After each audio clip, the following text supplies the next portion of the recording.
Capítulo 6. Memoria implícita. Punto 6.1. Introducción. En los años 80, la memoria implícita despierta el interés de los investigadores.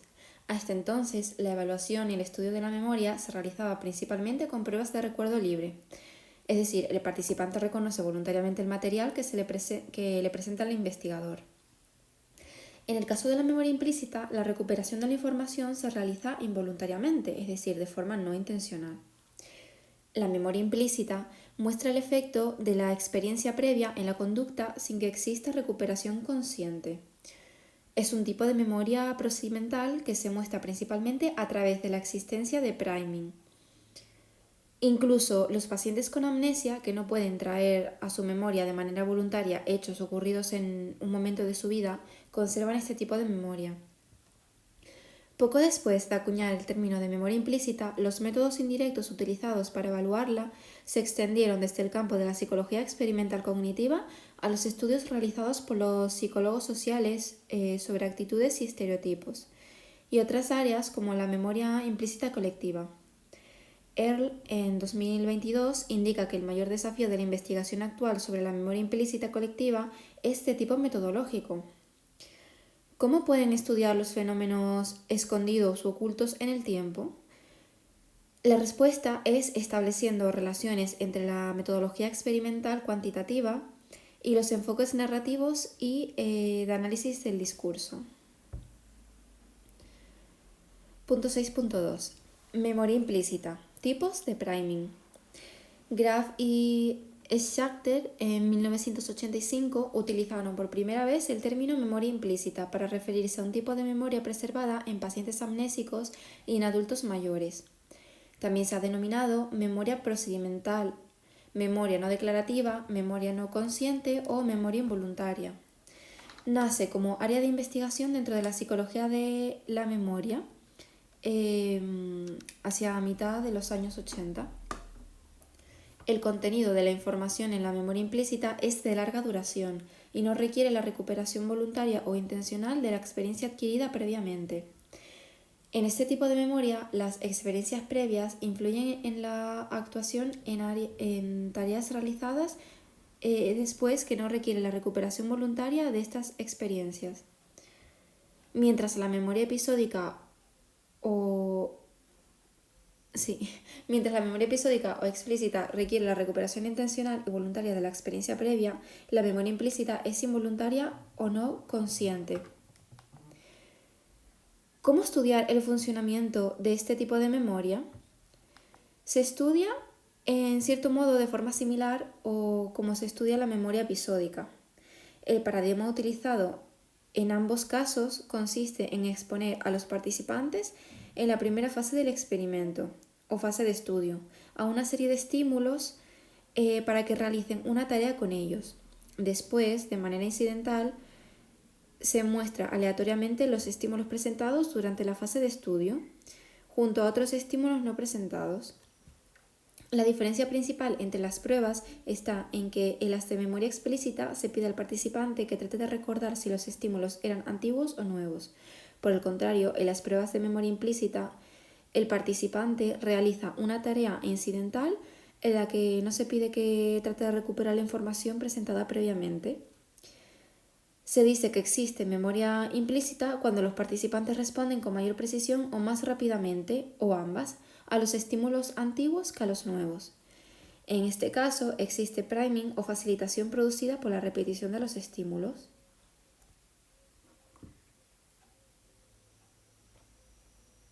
Entonces, hay diferentes tipos de priming. Priming perceptivo, priming conceptual y priming afectivo. Entonces, el priming perceptivo está basado en la forma y la estructura de los estímulos. Las personas son más rápidas o precisas cuando tienen que identificar, nombrar o leer estímulos repetidos comparados con estímulos nuevos.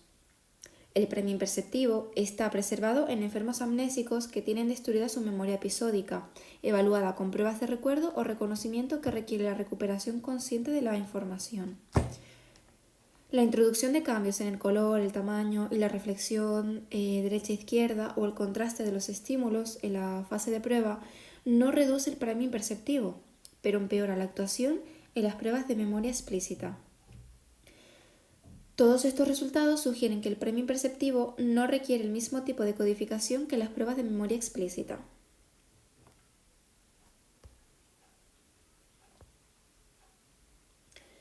Priming conceptual. El priming conceptual se basa en el significado de los estímulos. El estímulo presentado inicialmente en la fase de estudio y el presentado posteriormente en la fase de prueba pertenecen a la misma categoría. Por ejemplo, conejo y gato pertenecen a la categoría animales, mientras que silla y mesa pertenecen a la categoría muebles. Otras tareas conceptuales consisten en indicar si las palabras presentadas son abstractas o concretas, o si una serie de imágenes de objetos familiares pertenecen a un objeto animado o inanimado.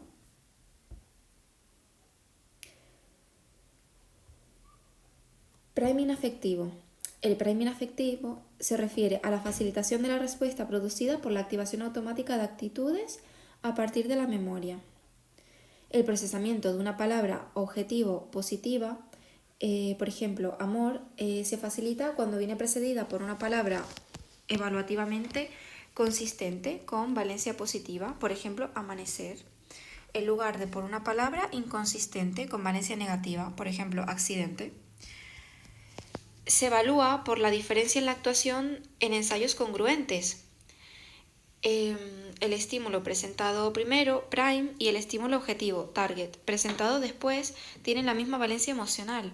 Y en ensayos congruentes son aquellos en los que ambos estímulos tienen una valencia emocional distinta. La respuesta al estímulo objetivo viene modulada por la valencia positiva o negativa del prime. La evidencia sobre la relación entre ejercicio físico y memoria implícita son escasas, pero un estudio reciente ha mostrado el efecto de la intensidad del ejercicio físico en el priming afectivo.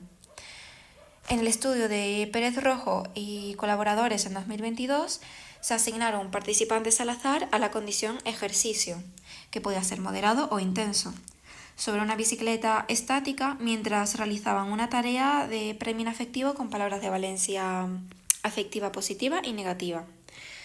El grupo que realizó ejercicio moderado mostró priming afectivo con palabras con valencia positiva, pero no existió priming afectivo en el grupo de ejercicio intenso. Estos resultados sugieren que el efecto positivo del ejercicio físico en la memoria implícita está modulado por la valencia afectiva de los estímulos y por la intensidad del ejercicio físico. El ejercicio físico intenso produce malestar e inhibe la evaluación del estímulo objetivo y limita el procesamiento implícito de la información emocional. Punto 6.3. Características de la memoria implícita. No depende de la existencia de representaciones mentales previas. Existe tanto para objetos familiares y no familiares. No existe para estímulos presentados a todas las modalidades perceptivas. La memoria implícita no se deteriora cuando se cambia de modalidad. En ella no influye el tipo de codificación de los estímulos, ya sea superficial o profunda. Es muy resistente al olvido, a diferencia de la memoria explícita que decae en función del tiempo. La memoria implícita apenas cambia a lo largo del ciclo vital. Existe en niños, jóvenes y mayores. Se mantiene relativamente intacta en los mayores con déficit cognitivo leve, pacientes diabéticos y en los enfermos con demencia tipo Alzheimer. La memoria implícita no es totalmente automática y requiere atención durante la fase de codificación estimular. Los pacientes amnésicos con lesión en el lóbulo temporal medio y la zona del hipocampo tienen mala memoria explícita y una memoria implícita normal.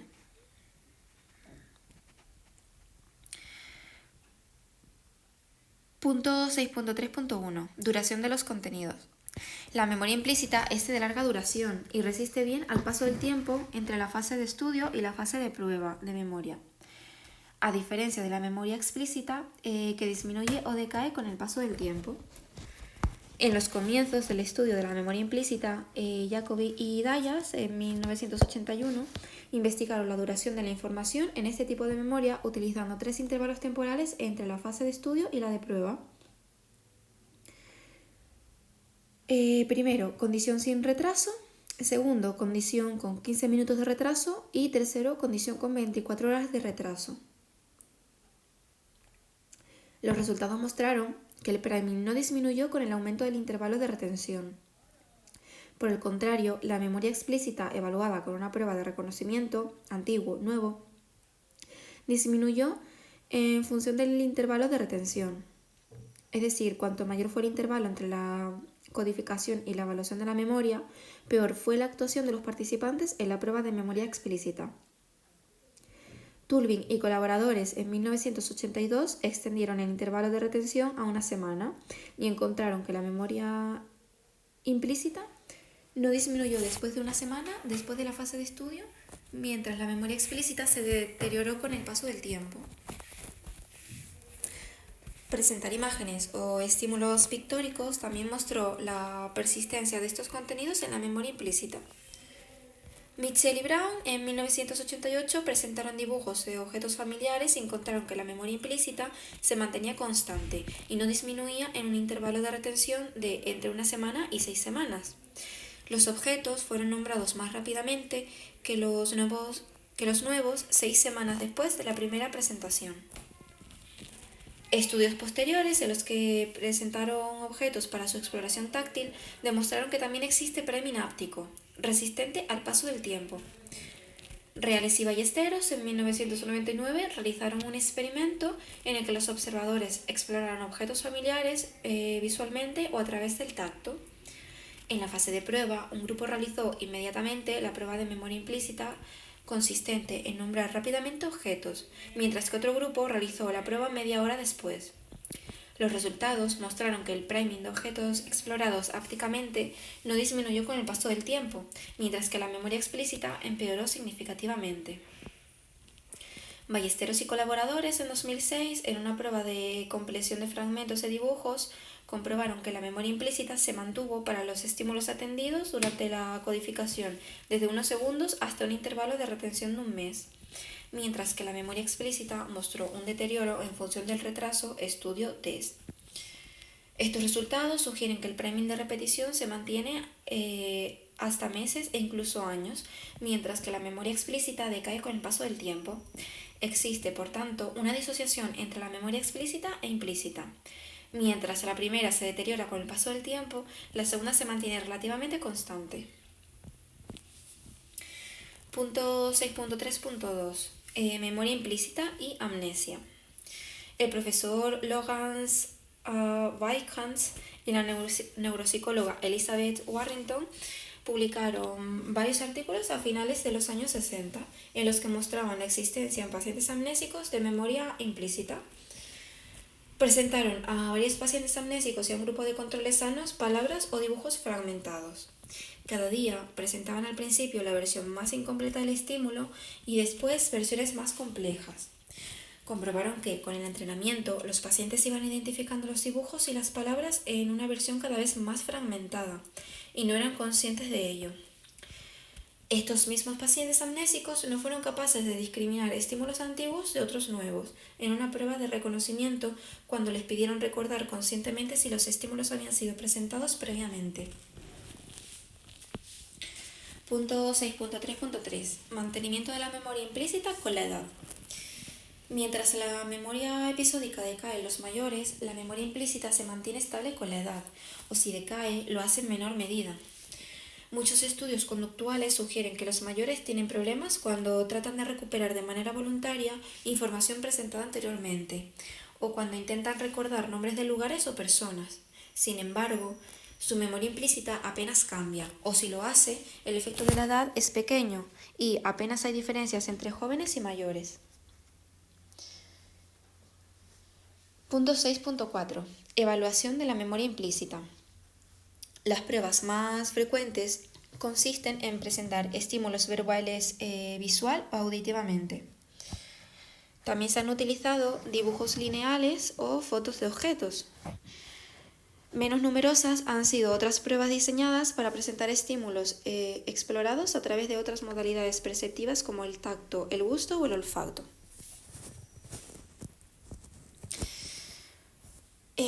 Punto 6.4.1. Pruebas visuales verbales y no verbales. Primero, identificación de palabras. Se presentan las palabras de una en una en la pantalla del ordenador en un tiempo breve, milisegundos. Después de un tiempo, se pide al observador de manera incidental que identifique palabras presentadas previamente entremezcladas con otras nuevas. El resultado habitual es que las palabras presentadas en la fase de estudio se perciben más rápidamente y o con un número menor de errores que las palabras nuevas. 2. Compleción de raíces de palabras. Se presentan en la fase de estudio una serie de palabras completas, por ejemplo, elefante. Después de un tiempo de demora y de manera incidental, en la fase de prueba se presentan palabras incompletas, antiguas y nuevas, que muestran solo las primeras letras de la palabra, por ejemplo, elefante, y se pide al observador que complete las letras con la primera palabra que se le venga a la mente. 3. Compleción de fragmentos de palabras. Se presentan en la fase de estudio palabras completas, por ejemplo, elefante, y después se presentan palabras antiguas y nuevas a las que le faltan varias letras, por ejemplo, 1, F, N, E. Tras un cierto tiempo, se le pide al observador que complete las palabras que se le van presentando de una en la pantalla del ordenador con la primera palabra que se le venga a la mente. 4. Denominación de palabras fragmentadas. En la primera fase se presentan palabras y después de un tiempo se vuelven a presentar fragmentos de esas mismas palabras degradadas junto con otros fragmentos de palabras nuevas, no presentadas en la primera fase. Las palabras presentadas previamente se identifican a un mayor nivel de degradación que las no presentadas. 5. Denominación de fragmentos de dibujos. Lo mismo que la prueba anterior, pero en este caso los estímulos que se presentan son dibujos de objetos al nivel más degradado posible. Si a ese nivel el observador no identifica el dibujo, se le presenta el dibujo al siguiente nivel de fragmentación y así sucesivamente hasta que el observador identifica el dibujo o hasta que se presenta el dibujo completo. La identificación de los objetos a un nivel más fragmentado de los estímulos presentados en la fase de estudio que de los nuevos indicaría la existencia de priming. 6. Tarea de decisión sobre la posibilidad o imposibilidad del objeto. En cada ensayo se presenta brevemente en la pantalla el dibujo de un objeto y el observador debe indicar lo más rápidamente posible si se trata de un objeto posible o de un objeto imposible.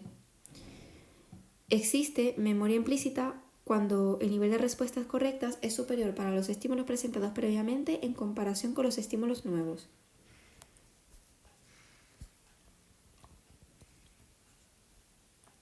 ¡7! Tarea de decisión del objeto. Reales y ballesteros. En cada ensayo se presenta en la pantalla del ordenador un dibujo unos milisegundos. El observador tiene que indicar lo más rápidamente posible si se trata de un objeto que puede existir en un mundo tridimensional o de un no objeto, presionando una de las dos teclas previamente asignadas. Punto 6.4.2. Pruebas auditivas. 1. Identificación de palabras degradadas. Se presentan durante la fase de estudio palabras de una en una a través de auriculares. En la fase de prueba de memoria se presentan las palabras presentadas previamente junto a otras palabras nuevas ordenadas al azar, pero en esta ocasión tanto las palabras antiguas como las nuevas se presentan sobre un fondo de ruido para su identificación. La identificación más precisa de las palabras antiguas que las nuevas indica la existencia de priming auditivo. 2. Compleción de raíces de palabras presentadas verbalmente.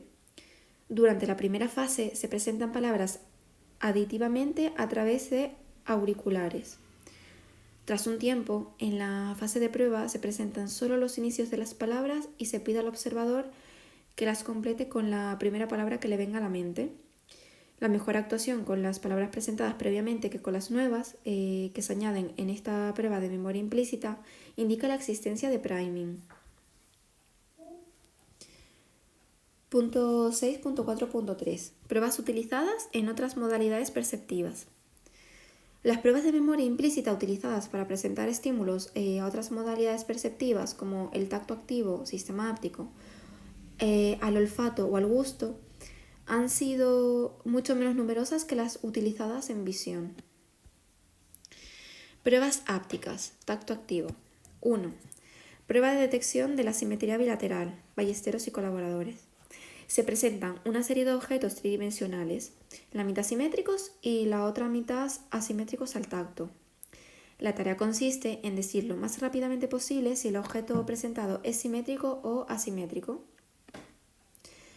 2.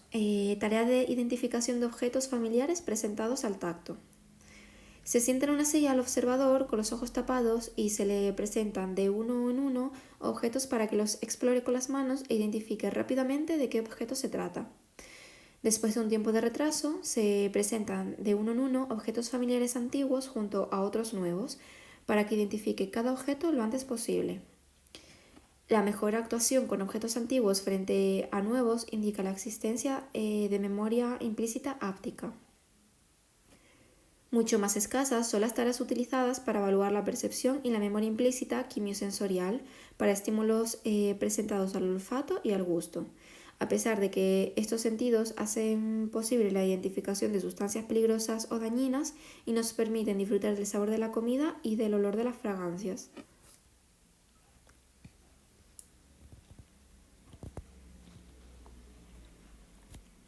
Pruebas perceptivas de gusto y olfato. 1. Identificación de productos comestibles presentados al gusto.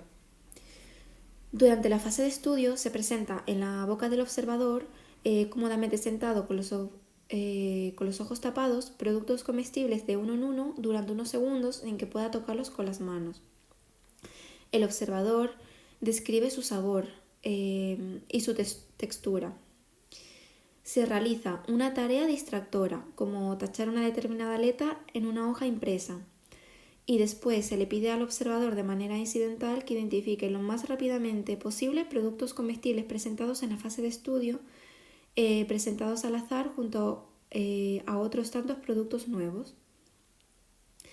La mejor actuación con los estímulos repetidos que con los nuevos indica la existencia de priming para estímulos presentados al gusto. 2. Identificación de productos presentados al olfato. La prueba es similar a la anterior, pero en esta ocasión los estímulos se presentan al olfato. La mejor identificación de estímulos antiguos frente a nuevos sugiere la existencia de memoria implícita olfativa.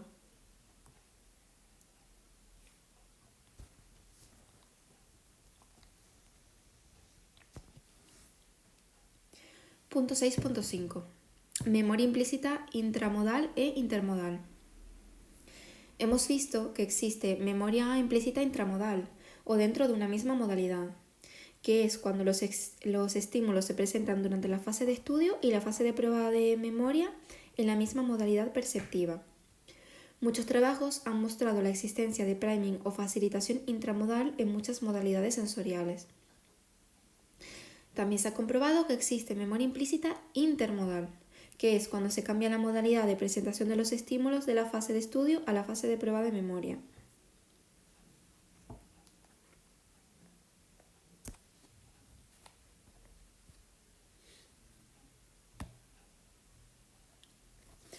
Punto 6.5.1. Memoria implícita intramodal.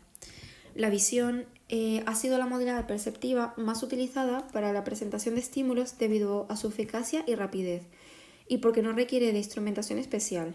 Por ello, los investigadores han presentado generalmente palabras y, en menor medida, dibujos de objetos visualmente, aunque también palabras auditivamente en los estudios sobre la memoria implícita y explícita.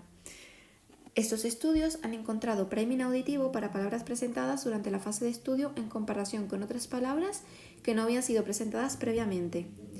Menos numerosos han sido los estudios en otras modalidades perceptivas. Reales y Ballesteros, Ballesteros y colaboradores, 1999. En una serie de estudios con adultos jóvenes, presentaron a sus participantes una serie de objetos para que los explorasen a través del tacto, sin visión, tanto en la fase de estudio como en la fase de prueba de memoria. Los resultados mostraron la existencia de este tipo de memoria para estímulos presentados a la modalidad háptica, tacto activo, tanto para objetos familiares y para no objetos como para objetos naturales y artificiales.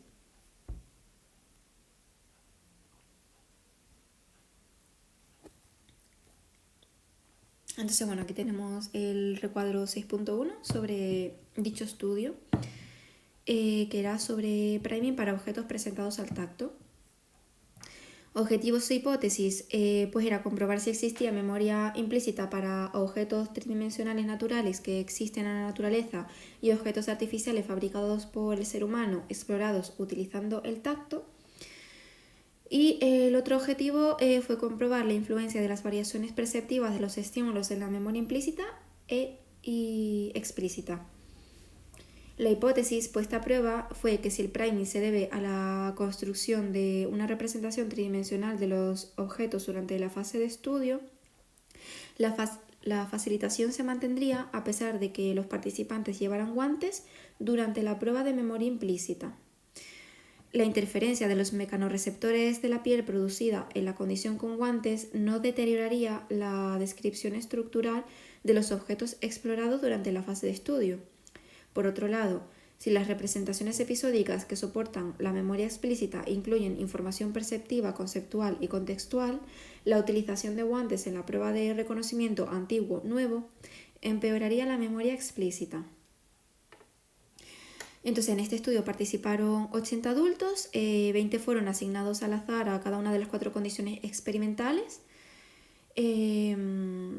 Las condiciones fueron pues 2 modos de exploración en la fase de prueba, con guantes y sin guantes, y 2 tipos de pruebas de memoria, una para evaluar la memoria implícita, que pues era nombrar lo más rápidamente posible el objeto, y otra para evaluar la memoria explícita, que era reconocer el objeto como antiguo o como nuevo.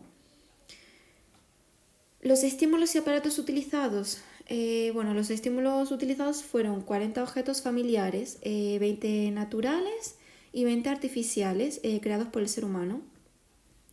El aparato utilizado para presentar los objetos al tacto fue un tablero piezoeléctrico conectado a un ordenador, el cual permitía registrar el tiempo de respuesta porque debajo del tablero había un sensor piezoeléctrico sensible a la fuerza que ejercía la presión de las manos al comenzar a explorar el objeto. El sensor enviaba una señal al ordenador en el momento en el que las manos del participante comenzaban a explorar el objeto. La llave vocal colocada en el cuello del observador enviaba otra señal al ordenador cuando nombraba el objeto. La variable dependiente fue el tiempo tardado en identificar cada objeto. El experimentador registraba a mano los errores. Los participantes no podían ver los objetos porque al entrar en el laboratorio se les tapaba los ojos. El experimento constó de una fase de estudio y de una fase de prueba. En la fase de estudio, pues los observadores con los ojos vendados juzgaron durante 10 segundos las propiedades de 20 objetos, 10 naturales y 10 artificiales. Juzgaron pues su tamaño, forma, temperatura y dureza. En la prueba de memoria implícita, a los 20 objetos presentados previamente se le añadieron otros 20 objetos nuevos. Un programa de ordenador seleccionaba al azar el objeto que el experimentador debía presentar en el tablero piezoeléctrico a cada participante en cada ensayo. Los participantes en el estudio fueron 40, de los cuales 20 realizaron la prueba como en la fase de estudio, sin guantes, y los otros 20 con guantes. Luego, en la prueba de memoria explícita participaron 40 sujetos. 20 pues realizaron la tarea como en la fase de estudio, sin guantes. Y los otros 20 realizaron la tarea con guantes. Los resultados que se muestran a la derecha de forma gráfica pues fueron que el priming fue robusto, tanto cuando no se utilizaron guantes como cuando se utilizaron guantes. El uso de guantes no disminuyó la facilitación para los objetos repetidos. El reconocimiento para los objetos estudiados fue muy bueno, una media de 90% de aciertos. El modo de exploración fue significativo. El reconocimiento con guantes fue peor, 84% aciertos, que sin guantes, en 94% de aciertos. Conclusiones. Estos resultados muestran la existencia de memoria implícita áptica. La información sobre la estructura de los objetos parece estar a la base de las representaciones mentales que soportan el priming áptico de objetos. La información proporcionada por las manos en movimiento durante la exploración áptica activa las representaciones mentales de los objetos. Los resultados sugieren que los mecanismos cutáneos no son importantes en la memoria implícita, aunque sí lo son en la memoria explícita. Aunque los estudios sobre el tacto son escasos, los estudios realizados en esta modalidad perceptiva han mostrado la existencia de priming áptico tanto para objetos familiares como objetos no familiares.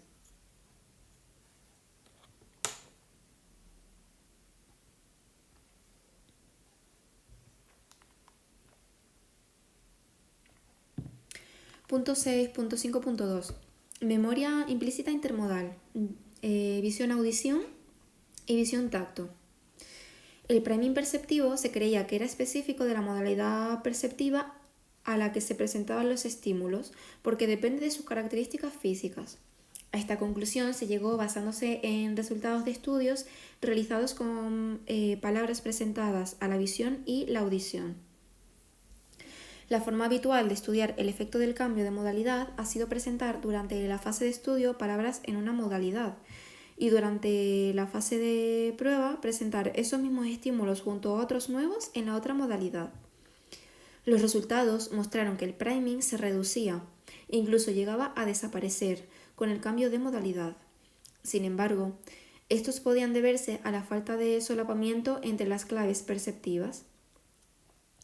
¿Qué pasaría si en vez de utilizar palabras presentáramos objetos familiares a la visión y al tacto? Dos modalidades perceptivas adaptadas al procesamiento de la forma y la estructura de los objetos. Características del tacto y la visión. Existe solapamiento entre la estructura del objeto percibida a través de la visión y del tacto. Los objetos se reconocen fácilmente a partir de sus rasgos estructurales en estas dos modalidades perceptivas. Tacto y visión son dos modalidades muy eficientes en la percepción de objetos tridimensionales. Como la estructura del objeto permanece constante cuando éste se presenta visualmente y cuando se presenta al tacto, durante la fase de estudio se construiría una representación o descripción de la estructura del objeto al percibirse a través de esa modalidad. Esta representación se activaría cuando el objeto se volviera a presentar a la otra modalidad, en la prueba de priming perceptivo. Esto produciría el mantenimiento del priming en condiciones intermodales en las que se cambiara la modalidad perceptiva de una fase de estudio a la fase de prueba de memoria. El objetivo fue poner a prueba la hipótesis de que el priming podía no ser específico de la modalidad perceptiva, como sugerían los estudios realizados con estímulos verbales presentados visual y auditivamente. Los resultados confirmaron la hipótesis y mostraron la existencia de priming intermodal, visión-tacto y tacto-visión, equivalente al priming intramodal, visión-visión y tacto-tacto. Este estudio fue realizado por Rales y Ballesteros en 1999. Y ahora se va a explicar el experimento de priming intermodal e intramodal de objetos presentados a la visión y al tacto. La hipótesis fue que si la memoria implícita de objetos depende de representaciones estructurales abstractas e independientes de la modalidad, el priming intermodal será similar al intramodal. Además, la variable nivel de procesamiento no deberá influir en el priming. En cuanto a los participantes, fueron observadores jóvenes que fueron distribuidos al azar en las dos condiciones intramodales y en las dos intermodales. Los materiales fueron 60 objetos familiares, 30 se presentaron en la fase de estudio, 15 en la condición de codificación superficial y otros 15 en la condición de codificación profunda.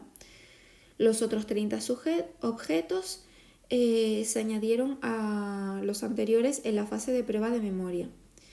El aparato utilizado para presentar los objetos fue un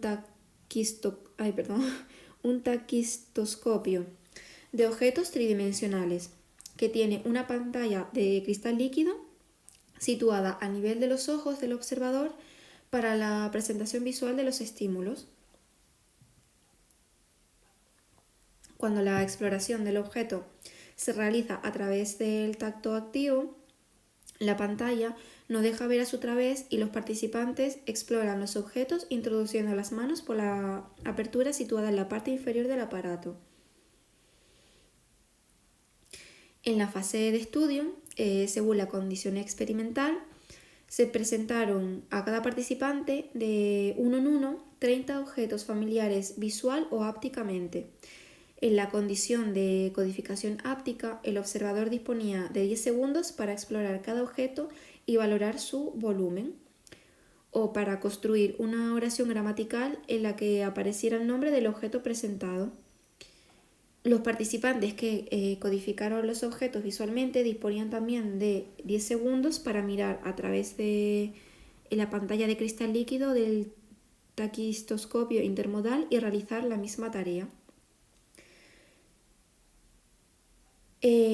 Después de 5 minutos dedicados a realizar una tarea distractora, cada participante realizó la prueba de memoria implícita. En la fase de prueba, de manera incidental, los participantes nombraron rápidamente el objeto presentado a la visión o al tacto, según la condición experimental. En la condición de prueba visual, veían cada objeto situado en la plataforma del taquistoscopio a través de la pantalla de cristal líquido, mientras que en la condición áptica la pantalla no dejaba ver a su través y los participantes exploraban manualmente cada objeto. Se presentaron en un orden al azar los 60 objetos, 30 que habían sido estudiados en las dos condiciones de codificación, 15 en la condición de codificación superficial y otros 15 en la codificación profunda. Los otros 30 fueron objetos nuevos, no presentados durante la fase de estudio. La variable dependiente fue el tiempo de respuesta. Y los resultados, que los tenemos representados gráficamente a la derecha, fueron que la transferencia entre modalidades fue completa. El priming evaluado con la prueba de identificación rápida de objetos fue significativo y similar tanto cuando la modalidad de estudio y la modalidad de prueba fue la misma, como cuando las dos modalidades de la fase de estudio y de la fase de prueba fueron distintas. Además, el tipo de codificación superficial o profunda no influyó en el priming, ya que la facilitación fue similar tanto para los estímulos codificados superficialmente como para los codificados semánticamente. En resumen, cuando no existe solapamiento entre los rasgos de los estímulos presentados a distintas modalidades, la memoria implícita disminuye o desaparece con el cambio de modalidad. Sin embargo, cuando se trata de objetos con la misma estructura que se presentan a las dos modalidades bien adaptadas al procesamiento de la estructura, como ocurre en el caso de la visión y el tacto, el priming se mantiene intacto en condiciones intermodales.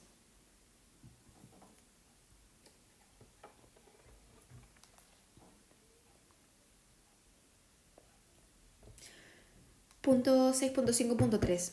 Priming intermodal, gusto, olfato. A nivel cerebral, la corteza orbitofrontal está implicada en el procesamiento unimodal de estímulos olfatorios y gustativos, en el procesamiento de la información multimodal olfativa, gustativa e incluso visual. Se sabe poco sobre la percepción de estímulos presentados al olfato o al gusto y sobre el priming intramodal e intermodal. Caballero y colaboradores en 2018 comprobaron que existe priming gustativo y priming intermodal en el gusto y el olfato. El experimentador colocaba con una cuchara de plástico en la boca del participante sentado con los ojos tapados de uno en uno un total de 20 estímulos comestibles para que describiera su sabor y textura.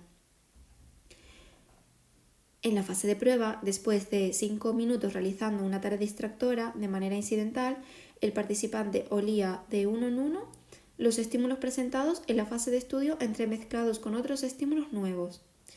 La tarea consistió en identificar verbalmente cada estímulo. Los resultados mostraron que los efectos de priming se produjeron cuando la fase de estudio y la fase de prueba de memoria se realizaron en la misma modalidad. El gusto, que sería priming intramodal, y cuando los estímulos se presentaron al gusto en la fase de estudio y al olfato en la fase de prueba, priming intermodal. También mostraron memoria implícita intermodal significativa gusto-olfato en adultos jóvenes y en mayores sanos.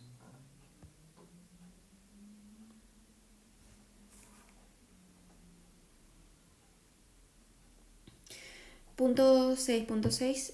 No, pero a ver, perdón. Punto 6.6. ¿Es automática la memoria implícita? Aunque la atención es necesaria para codificar y retener la información en la memoria explícita, la memoria explícita se ha relacionado con procesos automáticos que no dependen de la atención durante la codificación de los estímulos. El papel de la atención en la memoria implícita es un tema discutido sobre el que no hay total acuerdo. Además, depende de a qué tipo de atención nos refiramos. A la atención dividida, que sería realizar dos tareas a la vez, o a la atención selectiva, capacidad para centrarse en una tarea y no distraerse con otras informaciones. Entonces, punto 6.6.1, memoria implícita y atención dividida. Parkin y Russo, en 1990, estudiaron si realmente la memoria implícita es automática y no requiere atención durante la fase de estudio. Utilizaron distintas técnicas para limitar los recursos atencionales durante esta fase de codificación estimular. Después evaluaron la memoria implícita y la explícita. Los resultados concuerdan con lo que sabemos sobre la memoria explícita, pero no son tan claros con la memoria implícita. Parkin y Russo presentaron durante la fase de estudio dibujos fragmentados de objetos familiares. La mitad de los participantes, a la vez que identificaban los estímulos fragmentados, tuvieron que atender a unos tonos de 3 niveles de intensidad que les llegaban a través de unos auriculares. La otra mitad realizó solo la tarea de compleción de dibujos fragmentados. Al día siguiente volvieron para realizar la prueba de memoria implícita de identificación de dibujos. A continuación, realizaron una prueba de reconocimiento antiguo-nuevo para ver si la división de la atención influía en la memoria explícita. Lo que interesaba era comprobar si la actuación en la memoria implícita era similar en los dos grupos. Los resultados mostraron que la memoria implícita es similar en ambas condiciones de codificación, aunque los participantes... leo de nuevo. Los resultados mostraron memoria implícita similar en ambas condiciones de codificación, aunque los participantes que realizaron la doble tarea en la fase de estudio actuaron peor en la prueba de memoria explícita que los de la tarea única. Los autores concluyeron que las pruebas de priming perceptivo no requieren atención. Sin embargo, otros métodos que dividan de una forma más estricta la atención, limitando más los recursos atencionales, podrían afectar a la actuación en pruebas de memoria implícita. Rajaran y colaboradores en 2001 pusieron a prueba la hipótesis de que el priming perceptivo es automático y no está influido por las manipulaciones de la atención. Utilizaron dos tareas implícitas, compleción de fragmentos de palabras y complexión de raíces. Para dividir la atención utilizaron la tarea de Stroop. Así, los participantes procesaron la identidad de la palabra, aunque su atención se dirigió a otro atributo del estímulo, el color, en lugar de a la palabra. Los resultados mostraron priming significativo en las dos condiciones, aunque su magnitud disminuyó en la condición de atención dividida. Los estudios sobre memoria implícita y atención dividida se han centrado en los efectos beneficiosos del priming. Sin embargo, el priming también produce costes. Quien y colaboradores en 2015 consideraron tanto los beneficios como los costes producidos por el priming en una tarea de identificación de dibujos. Utilizaron para estos dibujos objetos que inducían a confusión. En la fase de prueba, Los participantes lograron dibujos estudiados y no estudiados lo más rápido posible. En la condición estudiada, los dibujos fueron idénticos a los presentados en la fase de estudio y en la otra condición, los dibujos presentados fueron similares, aunque no idénticos, a los de la fase de estudio. Los estímulos nuevos no se parecían a los presentados en la primera fase del experimento. Los resultados mostraron el típico beneficio consistente en la respuesta más rápida en la fase de prueba de memoria de los dibujos antiguos comparado con los nuevos, pero también obtuvieron costes significativos, ya que las respuestas fueron más lentas a los dibujos parecidos que a los estímulos nuevos. Estos resultados mostraron que la división de la atención durante la codificación no disminuye el efecto facilitador en la tarea de identificación rápida de dibujos. Tanto en la condición de atención dividida o atención completa, los participantes identificaron más rápidamente los dibujos antiguos o repetidos que los nuevos. Lo novedoso fueron los costes o respuestas más lentas para la identificación de dibujos que se parecía a los estudiados. Por el contrario, la memoria explícita fue mejor en la condición de atención completa que en la de atención dividida. Un segundo experimento realizado por estos mismos autores con pacientes amnésicos mostró que estos pacientes presentaban un patrón normal de costes y beneficios en la tarea de memoria implícita a pesar de su falta de memoria explícita. Estos resultados sugieren el efecto de la atención dividida en la memoria implícita. Quien y colaboradores en 2015 relacionaron costes y beneficios con la distinción entre identificación y producción. Mientras los beneficios se encuentran en la identificación, los costes se manifiestan cuando la tarea exige producción y ocasiona competición de respuestas. Aunque el coste inducido por el priming se eliminó en la condición de atención dividida durante la codificación, el beneficio producido por el priming no se vio afectado por la división de la atención. Punto 6.6.2. Memoria implícita y atención selectiva.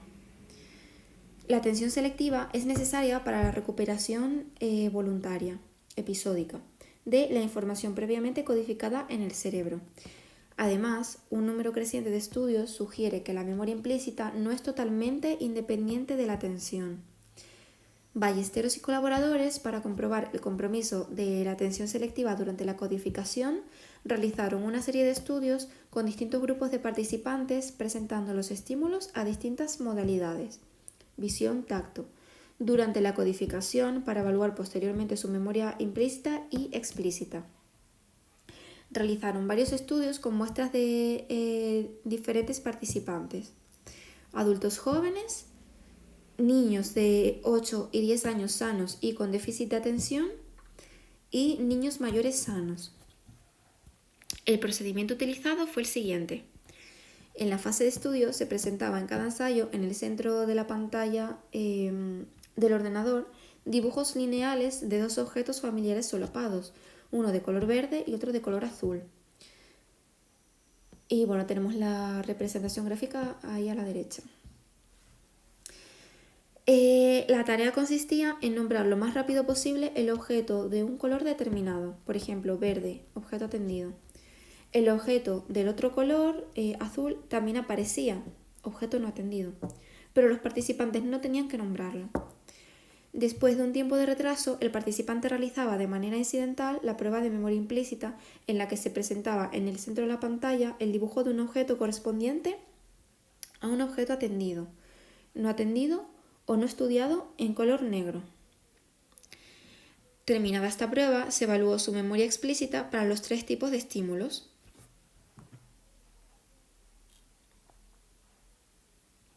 En otros estudios, Ballesteros y colaboradores exploraron los efectos de la atención selectiva utilizando el procedimiento descrito en adultos jóvenes con distintos retrasos en la fase de codificación y la fase de prueba. Al terminar la fase de estudio, los participantes realizaron de manera incidental una tarea de memoria implícita consistente en identificar dibujos incompletos que se presentaban sucesivamente a 8 niveles de fragmentación. La secuencia se detenía cuando el observador identificaba correctamente el objeto. A continuación, los participantes realizaron una prueba de memoria explícita de recuerdo libre.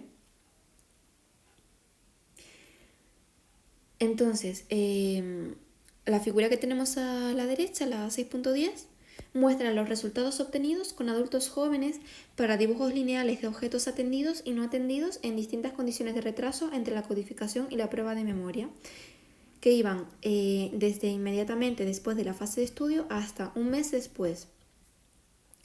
Los objetos atendidos durante la codificación se identificaron en todos los retrasos en la prueba implícita a un nivel más fragmentado que los objetos presentados no atendidos y que los objetos nuevos. La evaluación de la memoria explícita mostró que los dibujos atendidos fueron recordados y reconocidos mejor que los no atendidos.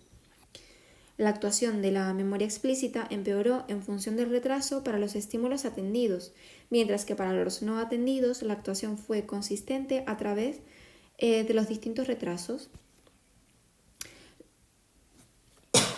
Los resultados sugieren que la memoria implícita requiere atención durante la codificación del estímulo. Ambos tipos de memoria requieren atención, aunque la explícita más que la implícita. Ballesteros y colaboradores, en 2008, estudiaron el efecto de la atención selectiva durante la codificación en el priming de repetición en adultos jóvenes y mayores sanos y en pacientes con enfermedad de Alzheimer para estímulos presentados a la visión y el tacto. Los grupos jóvenes y mayores sanos mostraron priming para los objetos atendidos presentados visualmente y a través del tacto, comparado con los objetos nuevos. Los enfermos de Alzheimer no mostraron priming ni para los objetos atendidos ni para los no atendidos, ya fueran presentados visualmente o a través del tacto. Los investigadores concluyeron que la atención selectiva a uno u otro objeto durante la fase de codificación tuvo efectos significativos en las tareas de memoria implícita visual y áptica en los participantes jóvenes y mayores. Estos resultados sugieren que la memoria implícita no es totalmente automática y requiere atención durante la codificación de los estímulos. El procedimiento utilizado para comprobar si la atención selectiva modula la memoria implícita áptica consistió en sentar al participante en una silla con los ojos tapados y pedir que tomara dos objetos colocados en unos cestillos, uno con cada mano, y dirigir su atención hacia una mano pidiendo que nombrara el objeto de la mano atendida. Una vez nombrado el objeto, dejaba ambos objetos en los cestillos colocados en la parte posterior de la mesa. En la prueba de memoria implícita estaba sentado delante de un taquistoscopio áptico. Exploraba y nombraba rápidamente el objeto. Y bueno, a la derecha tenemos la representación gráfica de este experimento. Los jóvenes y los mayores sanos nombraron más rápidamente los objetos atendidos que los no atendidos y los no estudiados, mostrando priming para los objetos atendidos, pero no para los objetos no atendidos, porque tardaron el mismo tiempo en nombrarlos que los no estudiados. Los enfermos de Alzheimer no mostraron facilitación para los objetos atendidos, lo que podría indicar un trastorno temprano de la atención selectiva en estos enfermos. En resumen, la atención selectiva a uno u otro objeto durante la codificación tuvo efectos significativos en las tareas de memoria implícita visual y áptica, tanto los participantes jóvenes como los mayores. Los resultados sugieren que la memoria implícita no es totalmente automática y requiere atención durante la codificación de los estímulos.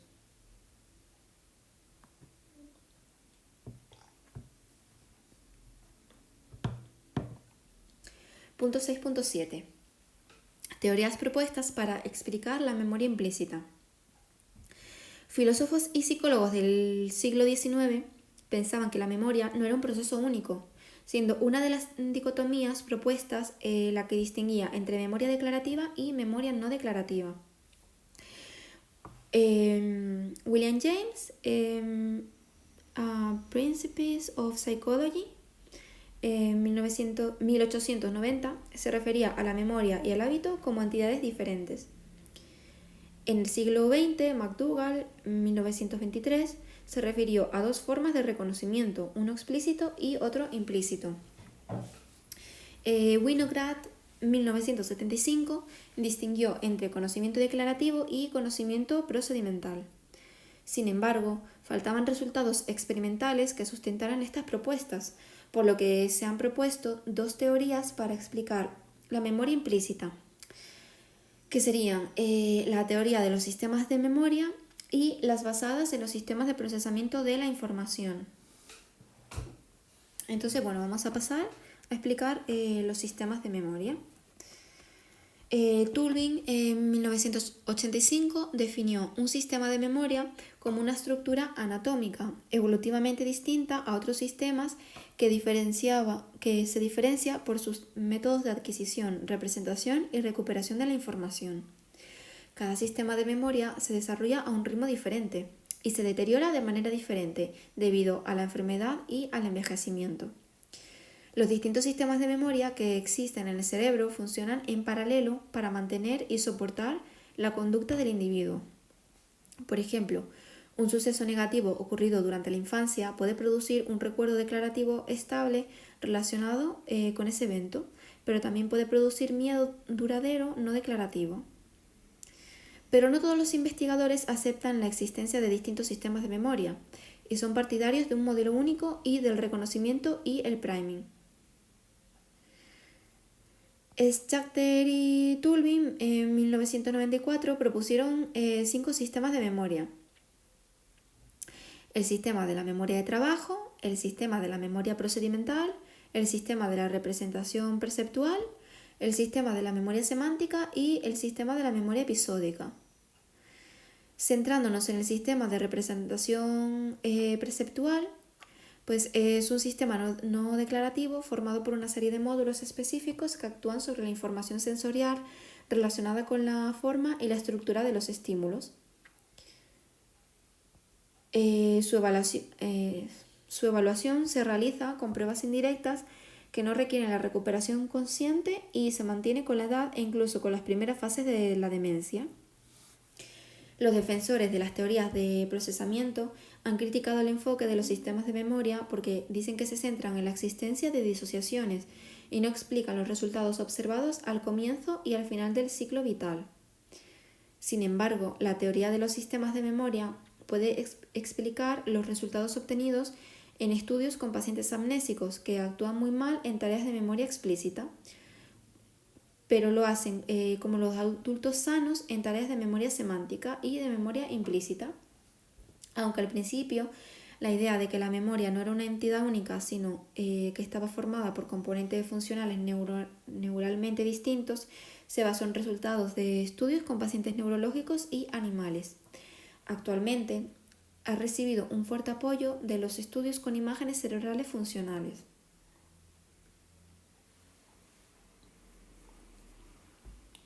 Schachter y colaboradores, en 2007, revisaron muchos estudios que habían utilizado imágenes cerebrales para investigar los efectos de la especificidad producidos por los cambios introducidos en la fase de estudio a la fase de prueba de memoria implícita en los rasgos físicos de los estímulos y las respuestas conductuales.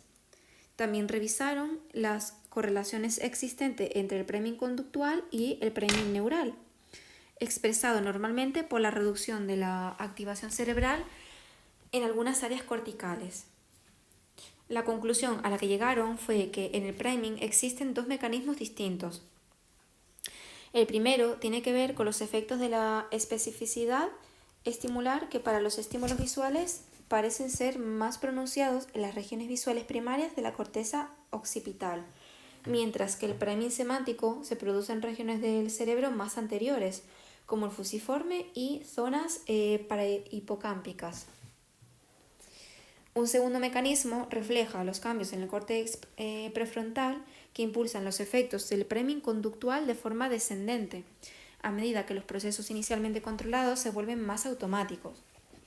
Las regiones frontales e inferotemporales serían sensibles a los rasgos abstractos y conceptuales de los estímulos. Como resultado de la experiencia repetida con un elemento, las regiones prefrontales podían estar más sincronizadas con otras regiones, lo que permitiría un procesamiento eficiente que reflejaría un mayor acoplamiento entre el estímulo y la decisión. Schachter y colaboradores concluyen que las correlaciones entre priming conductual y neural se producen en regiones cerebrales anteriores, pero apenas aparecen en regiones posteriores. Las disociaciones encontradas en pacientes neurológicos, amnésicos y con enfermedad de Alzheimer, los resultados encontrados en las investigaciones con animales lesionados y los obtenidos en estudios más recientes con técnicas de imagen cerebrales apoyan la existencia de distintos sistemas de memoria en el cerebro humano.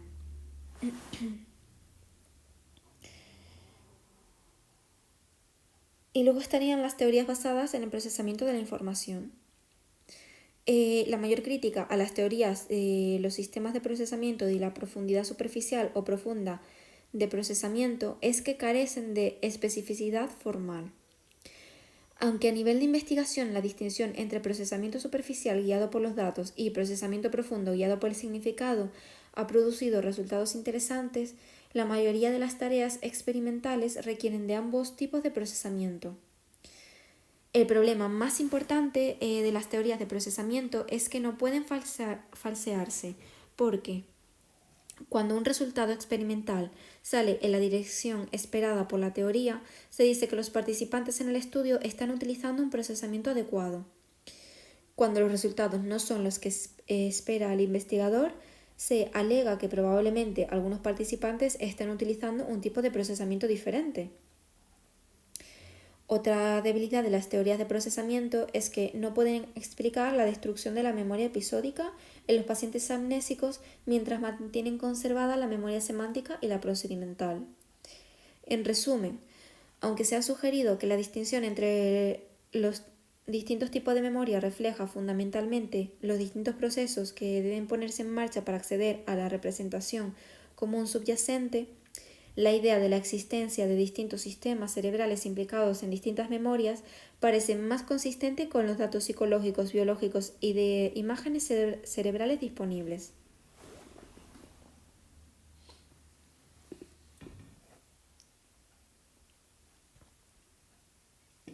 Punto 6.8. Memoria implícita y ciclo vital. Numerosos estudios han mostrado la existencia de deterioro con la edad en la memoria explícita, pero no en la memoria implícita. La memoria implícita apenas cambia a lo largo de la vida del individuo. La investigación sobre los cambios que se producen en la memoria relacionados con la edad es un tema que está adquiriendo una gran relevancia debido al envejecimiento de la población mundial. El decaimiento de la memoria explícita declarativa con la edad es un hecho bien documentado. Sin embargo, sobre la influencia de la edad en la memoria implícita existe cierto debate. Punto 6.8.1. La memoria implícita en la niñez y la edad adulta. La memoria implícita es similar en la niñez, la edad adulta y la vejez, mientras la memoria explícita mejora a lo largo de la niñez y llega a su punto máximo en la edad adulta para después decaer en la vejez. Estudios realizados con niños de jardín de infancia, preescolares y niños más mayores han utilizado tareas con dibujos fragmentados de objetos que los niños conocen como un gato o un perro. El resultado común indica que los niños presentan priming comparable al de los adultos, pero hace falta más investigación para poder confirmarlo. Un estudio en el que participaron escolares de 7 y 8 años y niños de 9 y 10 años con y sin déficit de atención mostró la existencia de priming perceptivo en ambos grupos de edad y en las dos condiciones. La tarea de codificación consistió en presentar en cada ocasión 2 dibujos de objetos familiares solapados mientras el experimentador dirigía la atención al dibujo de un determinado color. La memoria implícita se evaluó con una tarea de identificación de dibujos fragmentados. Solo los niños mayores mostraron priming perceptivo, aunque reducido, para los dibujos no atendidos. Tanto los niños sin déficit de atención como los niños con déficit de atención mostraron priming perceptivo.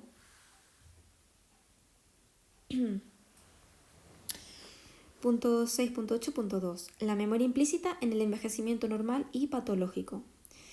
Mientras se sabe que la memoria episódica decae con la edad y es inferior en los adultos mayores que en los jóvenes, la memoria implícita se encuentra preservada en el envejecimiento normal, en mayores con diabetes mellitus, déficit cognitivo leve y en las primeras fases de la enfermedad de Alzheimer. Punto 6.9. Neurociencia cognitiva de la memoria implícita. La neurociencia cognitiva del envejecimiento es una disciplina científica que estudia los cambios cerebrales, tanto a nivel funcional como a nivel estructural, que se producen con la edad, y cómo estos cambios influyen en el deterioro de los procesos cognitivos, especialmente la memoria. La utilización de técnicas no invasivas como la EEG y las imágenes cerebrales ha permitido investigar las relaciones existentes entre el cerebro y los procesos psicológicos. Punto 6.9.1. Cambios en la estructura cerebral. Rad y colaboradores en 2005 registraron imágenes cerebrales estructurales en una amplia muestra de adultos con edades comprendidas entre 20 y 90 años en el momento inicial de estudio y volvieron a registrarlas 5 años más tarde. Encontraron reducciones significativas del volumen de la sustancia blanca y de la sustancia gris en adultos sanos en las regiones frontales y en el hipocampo. Apenas encontraron reducciones de volumen en las regiones posteriores del cerebro, regiones occipitales. Y aquí tenéis la figura 6.19 sobre los resultados, sobre volúmenes cerebrales en función de la edad en varias regiones cerebrales. Estos resultados están relacionados con datos conductuales que muestran el deterioro con la edad de la memoria episódica y con numerosos resultados que indican el deterioro en tareas cognitivas de memoria de trabajo mediadas por los lóbulos frontales en el envejecimiento. Punto 6.9.2. Marcadores neurales de la memoria implícita y envejecimiento. A partir de los años 70, la utilización de técnicas de imágenes cerebrales como la PET, primero y más recientemente las técnicas de imágenes por resonancia magnética funcional, fMRI, ha hecho posible observar el funcionamiento del cerebro en acción mientras realiza tareas de memoria. Estos estudios han mostrado que en tareas de memoria implícita, la repetición de estímulos, priming de repetición, produce una disminución de la actividad cerebral en varias regiones y se compara con la actividad de esas mismas regiones cuando se presentan estímulos no repetidos. Esta reducción de la actividad cerebral con la repetición de estímulos, característica del priming, se denomina priming neural, adaptación o supresión con la repetición. Las regiones cerebrales implicadas en la realización de tareas de memoria implícita y explícita son diferentes. La reducción de la actividad cerebral producida como consecuencia de la repetición de estímulos, priming neural, se produce bilateralmente en la corteza extraestriada, el giro fusiforme izquierdo y bilateralmente en la corteza prefrontal inferior.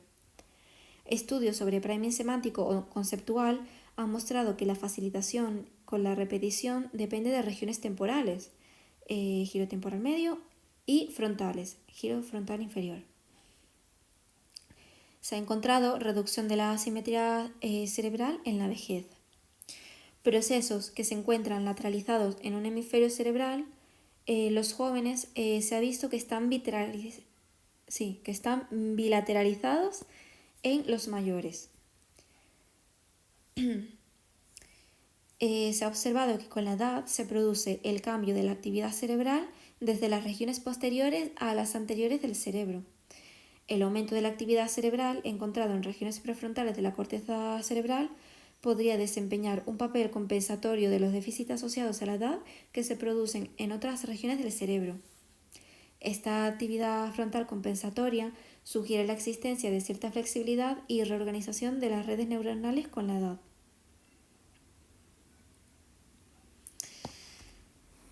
Entonces, aquí tenemos el recuadro 6.3 de un experimento, un estudio de fMRI, correlatos neurales del priming conceptual en jóvenes y mayores.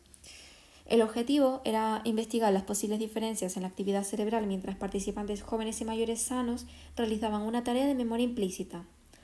Los participantes realizaron dentro del escáner una tarea de priming conceptual con fotografías de objetos familiares.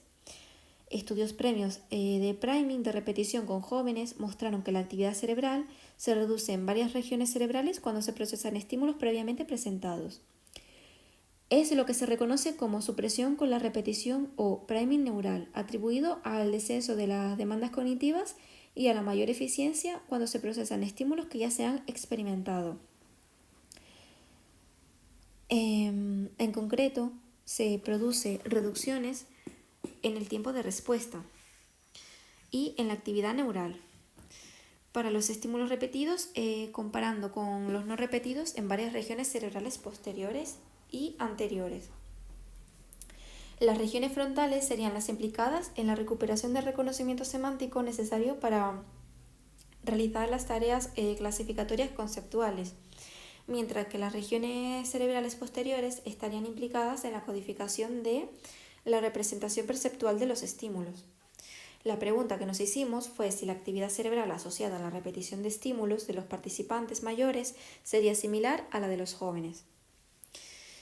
El diseño experimental fue de dos factores, grupo como factor entre sujetos y repetición como factor intrasujetos. Los participantes fueron un grupo de adultos jóvenes con una media de 34 años y otro grupo de adultos mayores sanos, una media de 66 años. Estímulos utilizados y procedimientos experimental. Los estímulos fueron 48 fotografías en color de objetos familiares.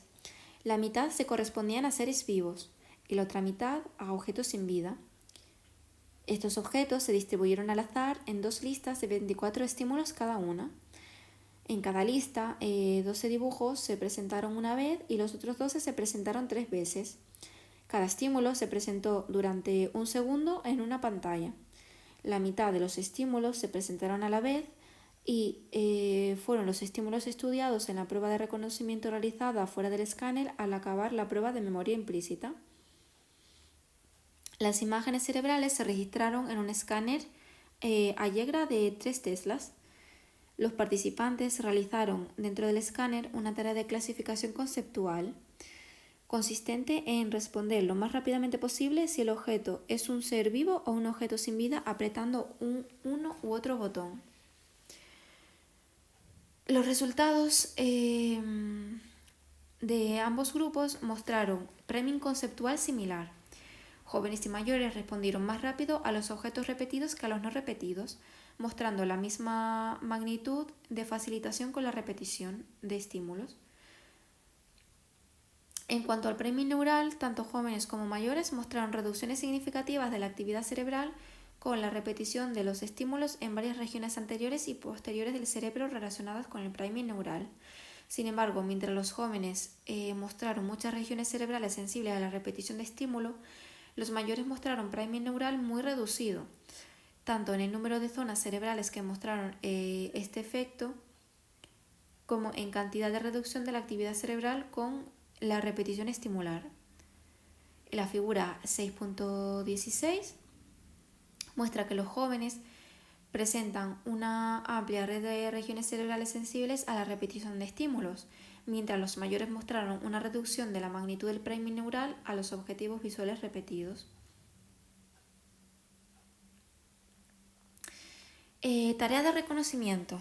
Después de realizar la prueba de memoria implícita dentro del escáner, los participantes realizaron en un ordenador situado en otra habitación contigua una prueba de reconocimiento antiguo-nuevo para evaluar su memoria explícita. Los resultados mostraron que la memoria de reconocimiento de los jóvenes fue superior a la de los mayores.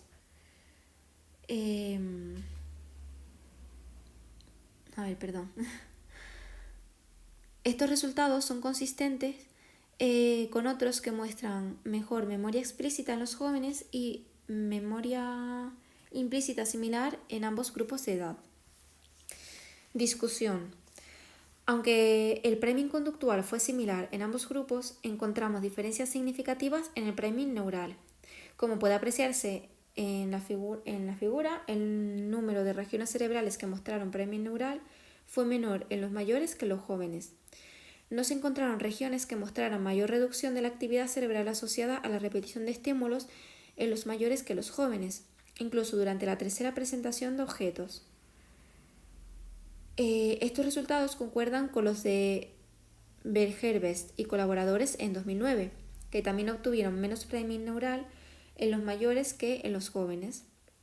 La reducción de la actividad cerebral con la repetición de objetos se mostró en los dos grupos en el fusiforme occipital superior, temporal medio e inferior, corteza inferofrontal e ínsula. Estos resultados sugieren priming neural alterado en los mayores a pesar de mostrar un priming conductual preservado, similar al de los jóvenes. El mantenimiento del priming conductual en los mayores está asociado con el procesamiento neural adicional para estímulos repetidos. Los mayores parece que necesitan realizar un mayor esfuerzo neural mostrado por la mayor actividad cerebral para realizar la tarea de priming conceptual, que se aprecia ya desde la primera presentación del estímulo. El resultado de priming conceptual conductual preservado junto a un reconocimiento explícito menor en los mayores es consistente con las diferencias relacionadas con la edad en la memoria implícita y explícita encontradas en muchos estudios. En resumen, los resultados sugieren que la relación entre función cerebral y priming conductual encontrada en los jóvenes se encuentra alterada en los mayores. Estos cambios neurales asociados a la edad, sin embargo, no afectan al priming conductual en los mayores. Esto indica que el priming neural en las regiones cerebrales observadas en los mayores son suficientes para facilitar la actuación conductual con la repetición de estímulos en el mismo grado que en los adultos jóvenes, a partir de Ballesteros y colaboradores, 2013.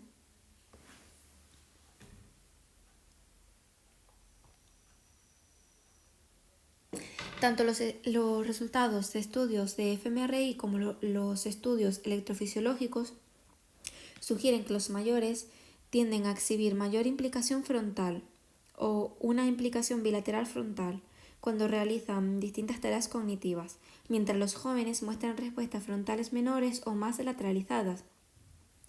El aumento de la actividad frontal con la edad sugiere la necesidad de procesamiento compensatorio en los adultos mayores. Este procesamiento compensatorio implica un reclutamiento adicional del circuito neural para ayudar a la realización de la tarea.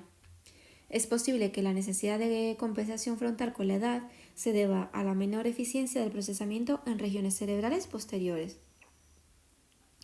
El aumento del procesamiento frontal en los mayores podría deberse a la necesidad de un procesamiento más elaborado de los estímulos, lo que podría implicar una selección y actualización continuada de la información conceptual y perceptual que debería haberse codificado en el encuentro previo con el estímulo. Numerosos estudios realizados en la modalidad visual con mayores, en los que se ha utilizado una amplia variedad de estímulos, han mostrado que los mayores presentan la misma facilitación, aunque a veces un poco menor que los jóvenes. Dadas las disociaciones encontradas entre las pruebas de memoria explícita e implícita, se ha propuesto la existencia de un sistema de representación perceptual encargado de procesar información sensorial y perceptiva recogida a través de las distintas modalidades sensoriales. Las localizaciones cerebrales estarían en las regiones del cerebro asociadas con el procesamiento temprano de la información perceptiva, principalmente en la corteza occipital. Este sistema desempeña un papel primordial en el priming perceptivo y parece que se mantiene relativamente intacto con la edad a pesar de las pérdidas importantes en los sistemas sensoriales.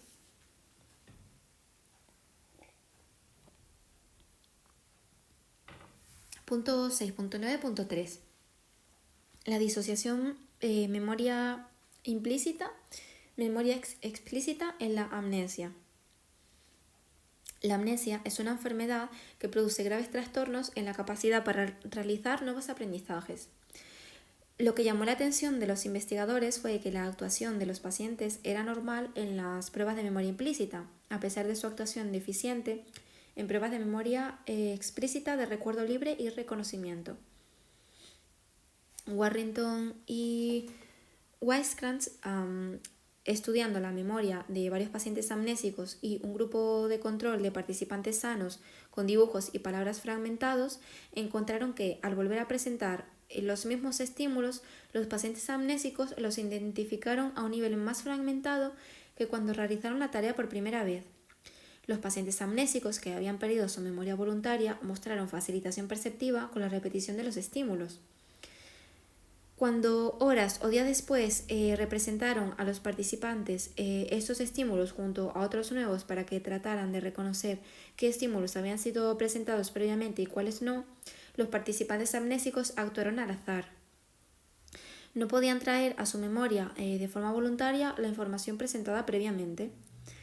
En otros experimentos presentaron las 3 primeras letras para que las completaran con la misma palabra que les viniera a la mente, obteniendo el mismo resultado sorprendente.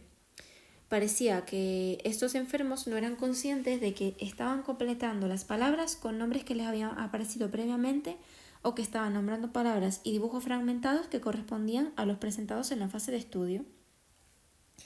Años después se interpretaron estos resultados porque estas pruebas evaluaban un tipo de memoria inconsciente que se encontraba preservada en los enfermos amnésicos. Se trataba de un tipo de memoria diferente a la memoria explícita en la que debían estar implicadas estructuras cerebrales distintas. El interés en estudiar la amnesia aumentó mucho a partir de las observaciones realizadas por el neurocirujano William Beecher Scoville y la neuropsicóloga Brenda Milner en el Instituto Neurológico de Montreal sobre el paciente HM.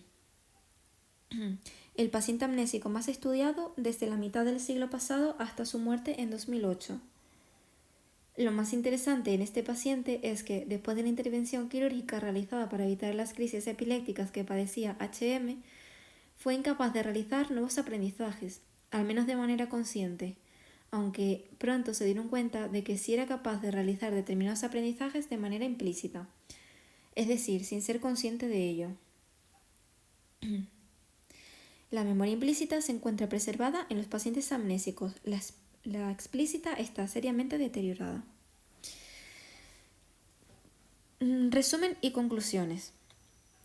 La memoria implícita es una memoria muy especial que muestra el efecto de la memoria previa en la conducta sin que exista recuperación consciente. Es un tipo de memoria procedimental que se muestra a través de la existencia de priming o facilitación. Se evalúa de manera incidental utilizando pruebas indirectas. Se ha utilizado una amplia variedad de pruebas y de estímulos diferentes presentados no solo visual y auditivamente, sino también al tacto, al gusto y al olfato. Su existencia se manifiesta cuando la presentación de estímulos hace que el observador muestre facilitación, cuando se vuelve a encontrar con los mismos estímulos al cabo de un tiempo en comparación con los estímulos nuevos. No solo existe facilitación, también existe priming inhibitorio. El priming perceptivo es de larga duración, está basado en la forma y la estructura de los estímulos y existe en los pacientes amnésicos, mayores sanos, enfermos diabéticos y mayores con déficit cognitivo y demencia. La introducción de cambios en el color, tamaño, reflexión y derecha-izquierda o el contraste no reduce la facilitación, pero afecta negativamente a la memoria explícita. El priming conceptual depende del significado de los estímulos. El priming afectivo se refiere a la activación automática de actitudes a partir de la memoria. La respuesta al estímulo objetivo viene modulada por la valencia positiva o negativa del prime. Los investigadores han utilizado una amplia variedad de pruebas. Las pruebas más frecuentes han sido presentar estímulos verbales, dibujos lineales o fotos de objetos visual o auditivamente. Otras pruebas presentan objetos familiares y no familiares para su exploración a través del tacto activo. Menos numerosas son las diseñadas para presentar estímulos al gusto y al olfato. Las investigaciones han mostrado que existe priming para palabras y objetos familiares y para pseudopalabras y objetos no familiares presentados a la visión y a la audición. Existe memoria implícita para objetos presentados al tacto. Existe priming intramodal, cuando la fase de estudio y la fase de prueba se realizan en la misma modalidad, y priming intermodal, cuando la modalidad cambia de la fase de estudio a la fase de prueba. La facilitación intermodal se ha observado entre la visión y la audición, la visión y el tacto, y entre el gusto y el olfato. Cuando hay solapamiento entre los rasgos de los estímulos presentados a distintas modalidades, la memoria implícita disminuye o desaparece con el cambio de modalidad. Sin embargo, cuando se trata de objetos con la misma estructura que se presentan a la visión y al tacto activo, el priming se mantiene intacto, aunque cambie la modalidad entre la fase de estudio y la de prueba. Existe también memoria implícita intermodal gusto-olfato para estímulos comestibles en adultos jóvenes y en mayores. La memoria implícita se ha relacionado con procesos automáticos que no requieren atención. Sin embargo, estudios de atención dividida durante la codificación de los estímulos realizados con palabras han mostrado alguna disminución del priming. La atención selectiva es necesaria para recuperar la información de manera voluntaria a partir de la memoria explícita. Sin embargo, la memoria implícita no es totalmente automática y requiere atención durante la codificación de los estímulos. Las disociaciones encontradas en las pruebas de memoria implícita y explícita en diferentes poblaciones apoyan la propuesta de la neurociencia cognitiva actual de la existencia de los distintos sistemas de memoria en el cerebro humano. Estudios con EEG han mostrado que durante el proceso de envejecimiento se produce una reducción de la simetría cerebral y el cambio de actividad cerebral desde las áreas posteriores del cerebro y las áreas anteriores como el lóbulo frontal. La existencia de actividad frontal compensatoria sugiere que existe flexibilidad y organización de las redes neurales con la edad. Estudios en los que se han registrado imágenes cerebrales funcionales mientras los participantes realizaban tareas de memoria implícita han mostrado reducción de la actividad cerebral en varias zonas del cerebro con la repetición de estímulos. Sin embargo, la repetición entre función cerebral y priming conductual observada en los jóvenes se ha encontrado que está alterada en los mayores. Los cambios neuronales asociados a la edad, sin embargo, no afectan al priming conductual en los mayores, mientras los jóvenes muestran una amplia red de regiones cerebrales sensibles a la repetición de estímulos. Los mayores muestran priming neural reducido y priming conductual similar cuando se presentan objetos visuales repetidos. El priming neural observado en los mayores parece suficiente para facilitar la actuación conductual con la repetición de estímulos en el mismo grado en que los jóvenes. En la amnesia se produce una clara disociación entre la memoria implícita y la memoria explícita. La memoria implícita se encuentra preservada en el síndrome amnésico. La memoria explícita está seriamente deteriorada. Y con esto damos fin al tema 6.